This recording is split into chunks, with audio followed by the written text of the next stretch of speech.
Очень красивые изделия, замечательно, сделаны из замечательного камня. И с точки зрения медицины есть такое понятие литотерапия. Литотерапия – это лечение камнями. И здесь, конечно, представлен огромный фонд камней. И обработка этих камней тоже прекрасная, замечательная, очень красивая и очень качественная. Çok möhtəşəm bir yerdəyik, çox möhtəşəm bir insanlar var. Həqiqətən içəri girəndə tamam başqa bir ab-hava yaranır insanda. Hər bir tərəfdən, hər bir yöndən insana müxtəlif enerjilər, müxtəlif xoş enerjilər yağır. Aslan Bey, sizə bir daha biz də öz təşəkkürümüzü bildiririk dəvətinizə görə.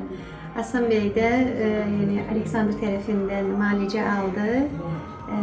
Ve yəqin ki öz fikirlərini müalicəsi haqqında, Doktor Aleksandrın müalicəsi haqqında öz fikirlərini söyləyəcək. Buyurun Aslan Bey. Doktorumuz İsrail'den gəlib və dünyaca məşhur olan bir doktordur. 3 gün içində mənə bayağı bir böyük bir faydası toxundu. Şükür Allah, çox böyük faydası toxundu 3 günə. 3 ayda edə bilmədiyimiz şeyi 3 gün ərzində etdik, çox şükür. Öz məkanımıza dəvət elədim, öz yerimizə dəvət elədim. Şəxsən öz gözlərimlə gördüm və şahidi oldum. Yəni deyir var, həkimlərimiz çoxdur, amma doktorumuz deyərdim ki, Allah Taala tərəfindən verilmiş bir vericidir. Çox sağ olun. Doktorumuz.